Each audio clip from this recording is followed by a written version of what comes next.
En el año de 1639, el virrey Lope Díez de Armendáriz comisionó al capitán Alonso de Tovar Guzmán para pacificar a los indios chichimecas de Cerro Gordo que se habían rebelado. Es así cuando el 29 de junio de 1640 se fundó una población de españoles nombrada Villa de Cadereyta en honor al marqués.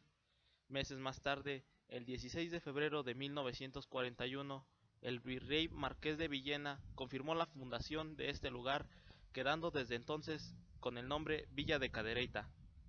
En 1861, el coronel José María Arteaga, gobernador del estado de Querétaro, decretó que se uniera a la Villa de Cadereyta y el pueblo de San Gaspar, para quedar como ciudad de Cadereyta. Pero, ¿quién mejor que una experta en ese tema para hablarnos sobre la historia de este bello municipio? A continuación, les presentaremos la crónica de la señora Buenaventura Olvera, cronista municipal de Cadereyta. Buenas tardes, antes que nada, hoy estamos aquí con la señora Buenaventura. Ella es la cronista municipal de Cadereyta y nos va a contar un poco acerca de la historia de este bonito municipio. Correcto, muy bien. Gracias, jóvenes, por su visita y por darme la oportunidad de platicarles algo sobre Cadereyta de Montes. Primero, me gustaría decirles que Cadereyta es un lugar de mucha importancia en el estado, en el centro de la República, en el semidesierto. La biodiversidad de este municipio la hace inmensamente rica y muy singular. Tenemos varios endemismos, que quiere decir plantas únicas en esta región, que han sido estudiadas por varios botánicos alemanes. Entre ellos, principalmente por los alemanes que llegaron a Cadereyta en 1919. Don Fernando Small y doña Carolina Wagner llegaron en ese año por la gripe española y la Primera Guerra Mundial, y son unos de los pioneros en el estudio de la flora del semidesierto cadereytense. Cadereyta lleva un apellido, es Cadereyta de Montes, y es en honor a un ilustre cadereytense, un abogado de pensamiento liberal, compañero de Juárez, de Guillermo Prieto, y nacido en estas tierras, don Ezequiel Montes Ledesma. Aparte de ser un abogado muy importante, fue un político, también un político muy connotado de su tiempo. Fue diputado local por Cadereyta, diputado federal por el estado de Querétaro, por Tolimán, por Guanajuato, por varios lugares y entidades. Pero lo importante de su pensamiento también estriba en que es autor de algunas leyes de reforma. Los que reformaron, sabemos que nuestra nación mexicana tiene una constitución desde 1814, desde los sentimientos de la nación, después la de 1825 y las reformas de 1857. Y de ahí hay unas leyes de la autoría del licenciado Ezequiel Montes Ledesma. Pero su nombre completo era José María Trinidad Ezequiel Montes Ledesma. Bueno, en honor a este caballero es que el municipio y la cabecera, la ciudad cabecera, llevan el título de Montes. Otro dato importante sobre Cadereyta es, en su devenir histórico, cómo es que se funda Cadereyta, cómo surge esta población y cuál es la importancia, aparte de la geográfica, que ya dijimos que geográficamente pues está en el centro del estado, en el semidesierto, y que tiene una variedad botánica muy rica. Pero también quiero que sepan que fue tomada como punto neurálgico para converger las autoridades en la época de la colonia. El señor virrey que gobernaba la Nueva España, don Lope Díez de Armendáriz, marqués de Cadereyta, le otorga a un militar de su confianza un título muy singular, que es el título de cabo, capitán y caudillo defensor de los indios chichimecos rebelados del Cerro Gordo. Y don Alonso de Tovar y Guzmán, hijo de don Pedro de Tovar y Guzmán, invita a sus hermanos Antonio y Francisco para la empresa de ofrecer al señor virrey fundar una villa de españoles en sitio y lugar acomodado para que los indios rebelados del Cerro Gordo atacaran menos sus lugares de vivienda. Ellos ya tenían minas abiertas en San Pedro Escanela y San José de los Amoles. Después descubren unas minas en lo que hoy es San Antonio el Doctor y otras en Deconí, hoy San Joaquín mineral de San Joaquín. Y bueno, el descubrimiento de estas minas hace que todos los españoles tengan mucho interés por las tierras. Pero como los indígenas que ya vivían aquí, los nativos que vivían en estas tierras, lo único que hicieron fue defenderse de la invasión que llegó hacia ellos. Pero los europeos se quejan de que los indios no los dejan vivir en paz. Y de ahí surge el ofrecimiento de don Alonso de Tovar de fundar una villa en sitio y lugar acomodado, y es precisamente estas tierras las que escoge don Alonso para fundar una villa de españoles. El año en que se funda es el año de 1640 y la fecha exacta de llegada del grupo fundador es el día 29 de junio. Así es de que esta ciudad cumple años cada 29 de junio. ¿Ah? En aquella fecha llegó junto con don Alonso de Tovar y Guzmán, su hermano Antonio, su hermano y Francisco, 35 familias traídas de Huichapan Hidalgo. Y 100 indios adoctrinados que venían acompañando a Fray Pablo Betancourt, que estos indios habían sido ya adoctrinados y bautizados con el apoyo y ayuda de Fray Juan de Sanabria. Estos dos franciscanos son parte fundamental en la catequización de los naturales de la región hidalguense queretana, porque Huichapan era cabecera de la provincia de Jilotepec. En la época de la colonia, la división política era por provincias, y la provincia de Jilotepec abarcaba todo lo que ahorita es Querétaro, Hidalgo, Estado de México y una serie de otros lugares. Bueno, pues al fundarse esta población con españoles, es así tomada en cuenta por la autoridad virreinal como villa de españoles. Esa es la importancia histórica de esta tierra. Muy pronto, despuesito de la fundación, le otorgan una categoría que la van a traer de San Pedro Escanela. Ya dijimos, ¿qué había en San Pedro Escanela? Pues minas. Y de ahí radicaba la cabecera de alcaldía mayor de las minas de Sierra Gorda. Pero lo transfieren ahora a esta nueva población de españoles, que es nombrada en honor al virrey que da el permiso, Cadereyta. Porque ya dijimos cómo se llamaba el señor virrey, Lope Díez de Armendáriz, marqués de Cadereyta. Recordemos que todos los europeos tenían títulos nobiliarios y era una de las condiciones para poder ser virrey o representante del rey en la Nueva España, tener un título nobiliario, ya sea marqués o conde o vizconde, muchos títulos, ¿no? Bueno, pues Cadereyta, con el título de alcaldía mayor, tiene un territorio histórico que abarcó lo que ahorita son, para que tengan una idea del territorio, los municipios de Ezequiel Montes, Cadereyta, Peñamiller, San Joaquín, Pinal de Amoles, Jalpan, Landa y Arroyo Seco. 8 municipios de lo que ahora es nuestro estado era el territorio histórico de la alcaldía mayor de Cadereyta, más Jiliapa y Pacula, que ya no son ni siquiera de la entidad federativa Querétaro, que ya son de otros estados. Todo este territorio histórico tenía como actividad económica preponderante la minería, pero también tenía el comercio, obviamente, y la ganadería y la agricultura.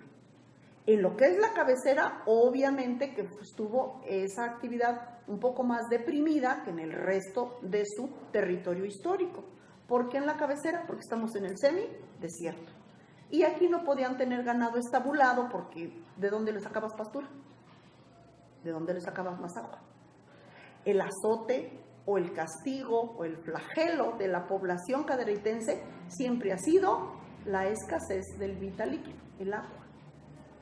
¿Sí? Se dice en los documentos oficiales que don Alonso escogió el lugar porque aquí encontró una gran laguna y dijo, pues de aquí soy, aquí hay suficiente agua, porque sabemos por la historia que las grandes culturas o civilizaciones, asentamientos humanos han sido a la ribera de un río o a la ribera de un lago. ¿verdad? Y resulta que en esta tierra semiárida, en la actualidad no tenemos ni un río ni un lago. Extraemos el agua de pozos profundos en la actualidad, pero por más de 300 años, la gente de Cadereyta sobrevivió con el agua de lluvia. Con el agua de lluvia, chicos. Imagínense lo que es. De ahí que el primer censo que se hace, cuando se le da el título de alcaldía mayor en 1653, había crecido la población de 35 familias llegadas de Huichapan, ya para entonces teníamos 58 familias, ¿sí? De 4, 5 hasta 6 miembros, entonces pues ya eran 300 y tantas personas europeas, más aparte los indígenas. Pero el censo no nos habla de los indígenas. Pero sí 40 años después, 42 años, en 1682 se hace otro censo y ahí encontramos un descenso de población. Solamente 20 familias de europeos y los indios casi se han exterminado. La viruela y otras infecciones traídas de los europeos acabó. Ellos no tenían defensas naturales en su organismo para este tipo de infecciones y de enfermedades. Pero el repoblamiento que se hace es con otomíes traídos de Jilotepec. Y entonces, para completar la fundación de Cadereyta, se tiene un barrio o República de Indios, que ahorita lo conocemos como el barrio de San Gaspar, que es el que está ahorita de fiesta y tiene fiesta el domingo y lunes. Bueno, creo que desde hoy hasta el lunes. Se van a echar larga la fiesta. Estos festejos de Nuestra Señora de Belén obedecen a una imagen que fue donada por un indígena al templo de San Gaspar de los Reyes. San Gaspar de los Reyes es el templo que se erige en la cabecera de la República de Indios, porque no podía haber un justificante mayor que el adoctrinamiento, pacificación de los indígenas. Los europeos no decían, yo vengo por el mineral que hay en las entrañas de las montañas. No decían eso. Venimos para salvar las almas de estos pobres indígenas que no conocen al Dios verdadero por el cual se vive. Y los adoctrinaban, los catequizaban, les enseñaban cómo vivir en comunidad, cómo los rudimentos de la agricultura, de la ganadería, cómo domesticar animales y cómo vivir de manera sedentaria, porque ellos eran seminómadas y no tenían establecimiento fijo en un solo lugar. Al decir semi, quiere decir que es la mitad, ¿ah? Entonces, sí se estaban una temporadita, aquí en el tiempo de verano, pues comían, ¿qué les gusta? Tunas, nopales, guamichís, chilitos, agritas, mezquites, lo que da la naturaleza, ¿ya? Sin cultivar. Se terminaba eso y se iban a donde hubiera más. Subían más arriba y pues podían comer piñones y qué sé yo, cuánta cosa pudieran comer de la zona montañosa. Entonces, estos grupos, al ser catequizados, adoctrinados y sedentarizados por los europeos, fueron la base de la población. Pero ya les digo, los primeros indígenas mueren, luego son repoblados, pues, y el justificante de la fundación de Cadereyta como Villa de Españoles es la catequización de esos indios y están en la República de Indios. Bueno, la historia de Cadereyta es demasiado importante porque en la época de la colonia las minerías, la explotación de los minerales era de oro, plata, zinc, antimonio y azogue. El azogue, que es el mercurio, que sirve como aglutinante para los metales y que viene siendo fundamental e importantísimo para toda la economía. Entonces, chicos, la minería vino a darle un auge muy importante a toda la región. Y de ahí que surge el interés por todos los señores que tenían bastante dinero de la minería en invertir y fundar haciendas y tener desarrollos ganaderos. Las haciendas surgen después de la minería, haciendas de agricultura y ganadería. La única que tuvimos de beneficio, que era como una pública, como una hacienda pública, fue la hacienda que se estableció en San Javier, Las Tuzas, hoy Comunidad de San Javier. En Cadereyta, en su territorio histórico, hay una cantidad impresionante de haciendas. En lo que hoy queda como municipio de Cadereyta, tenemos 16 haciendas, todas agrícolas ganaderas. Pero en la zona serrana tuvimos haciendas de tlapiche, que era esto, cultivo de caña para hacer aguardiente. Eran los tlapiches. La agricultura y la ganadería nos dejó como muestra de ese auge edificios como en el que ahorita estamos. Ustedes ven, es una construcción que sus muros tienen un grosor de 90 hasta 1 metro de grueso. La barda es un edificio de fines del siglo XVIII, principios del XIX, reconstruido durante el cuarto tercio del siglo XIX por su dueño, aquí en La Palanca, conocida esta casa ya por los cadereitenses del siglo XX como La Palanca. Este edificio que alberga el Centro Cultural es uno de los más emblemáticos de la ciudad, ¿verdad? Porque fue la Real Casa del Quinto, porque después fue un compra-venta de productos en Cadereyta, es de mucha importancia. Geográficamente está bien ubicada y políticamente fue de mucha importancia hasta el término de la colonia. Cuando concluye la época colonial y empieza el movimiento de independencia, empieza la decadencia de la población cadereitense.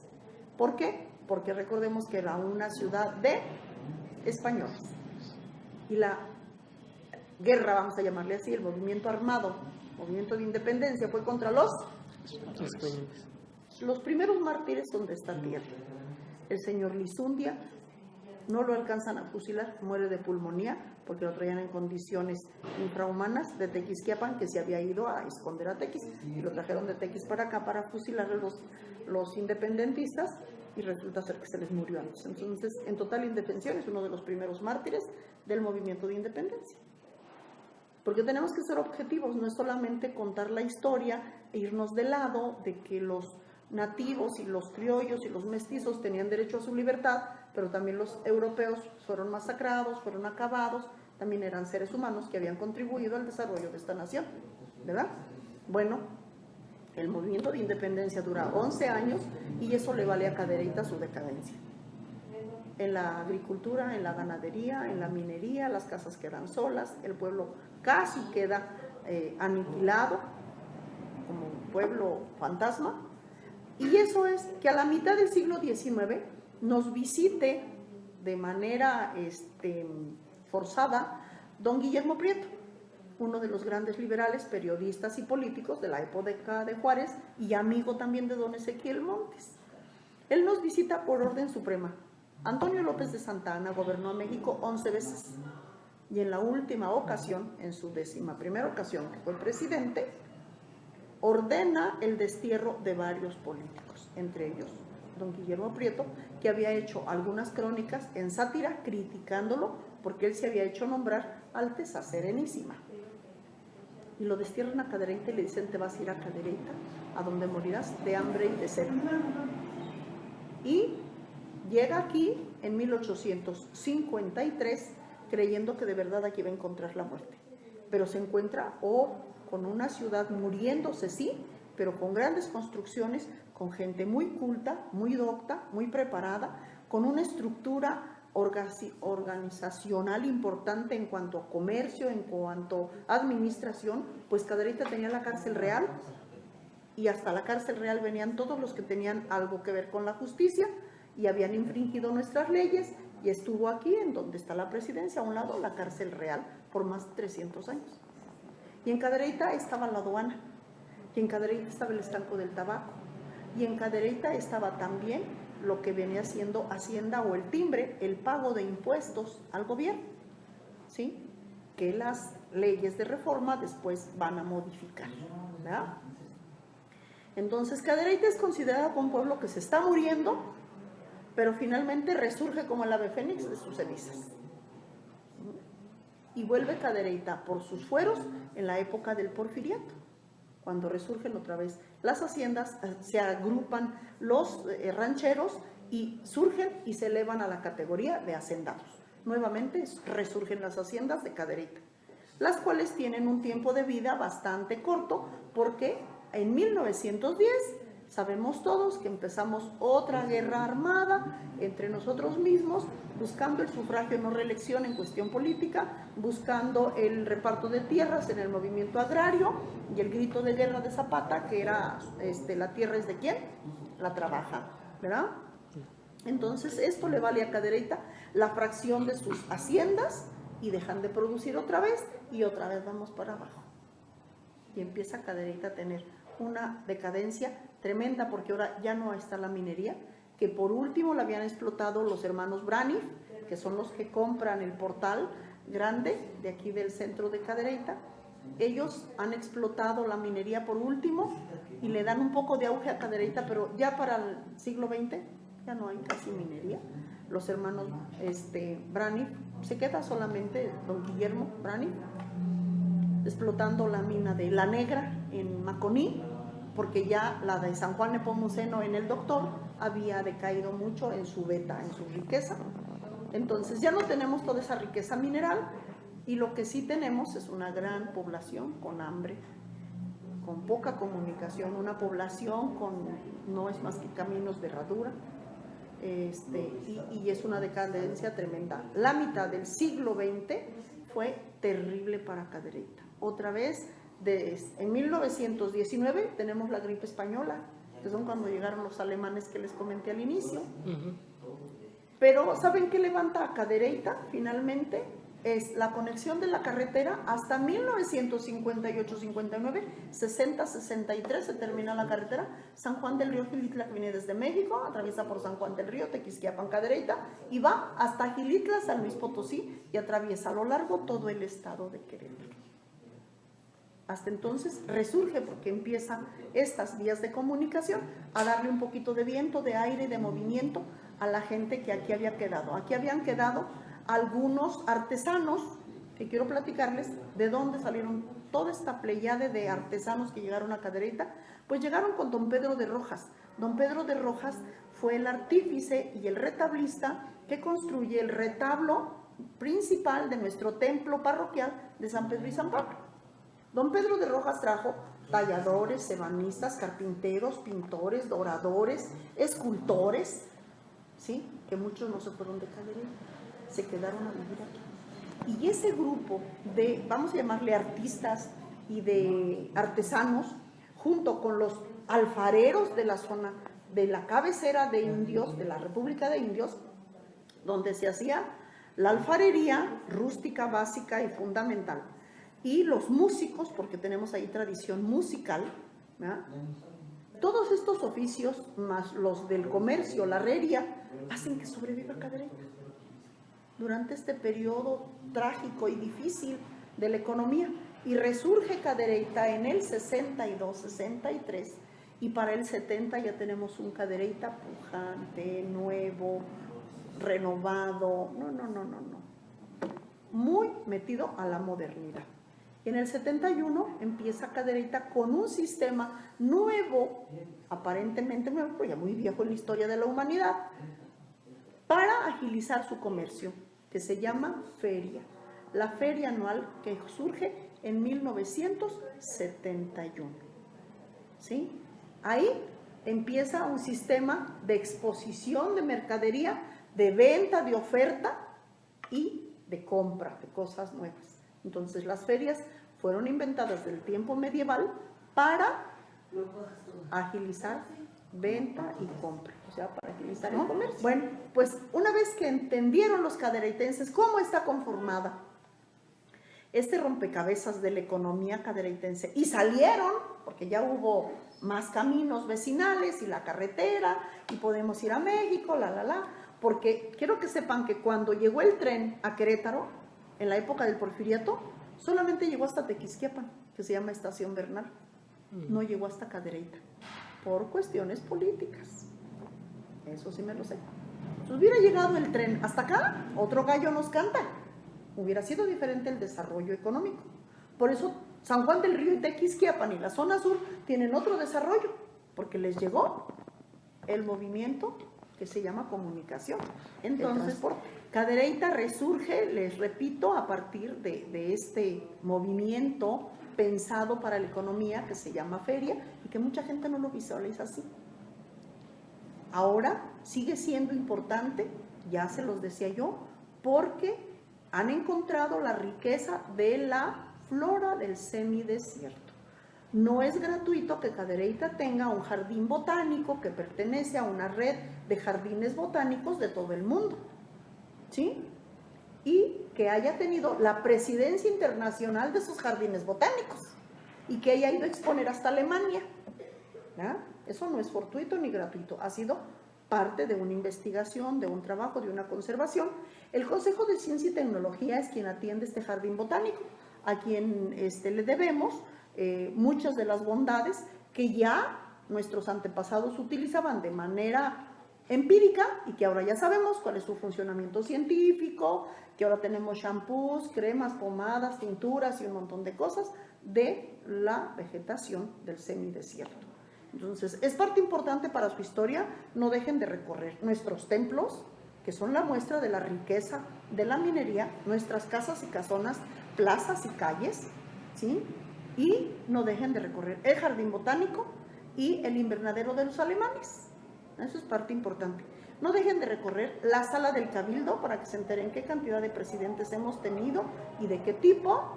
Y solamente hemos tenido 3 mujeres en las funciones públicas, 3 mujeres presidentas, el resto son varones.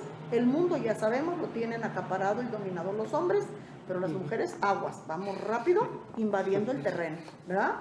Entonces, Cadereyta es ahorita una parte importante de la economía cretana, porque pues ya no tenemos la explotación misma de la minería aquella de oro, plata y antimonio, pero se sigue explotando, sigue teniendo Cadereyta minería, pero ahorita una de las cosas que están siendo explotadas con éxito es el mármol. Nos estamos haciendo literalmente talco y pomada, los cerros de Bizarrón y del Doctor los estamos convirtiendo en polvo y en talco. Díganme sí o no. Lo venden en diferente granulometría, calcimexicana, principalmente, y hay muchas otras. Salen mínimo por día de polvo de mármol 50 toneladas. ¿Sí?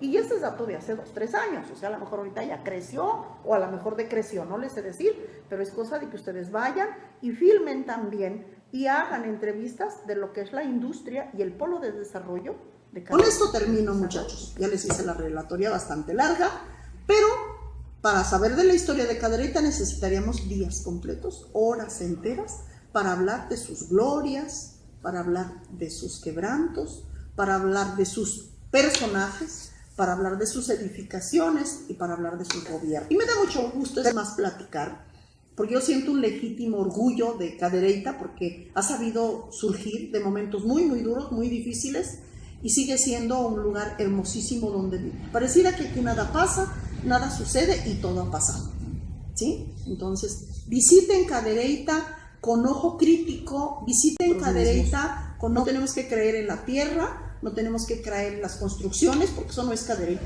Cadereyta son los seres humanos que lo habitamos y en ellos creemos y somos los que hemos construido esta tierra.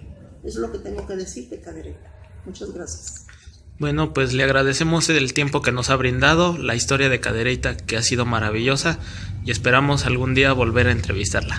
Con todo gusto, muchachos. Gracias. Así pues, podemos darnos cuenta de lo vasta que es la historia del municipio de Cadereyta. Sin duda alguna, un pueblo lleno de cultura y tradiciones, bellezas naturales y encantadores paisajes. No podemos negar que toda la historia del municipio es increíble y se ve reflejada en la gente, en los paisajes, en la cultura y en lo que hoy es actualmente el municipio de Cadereyta.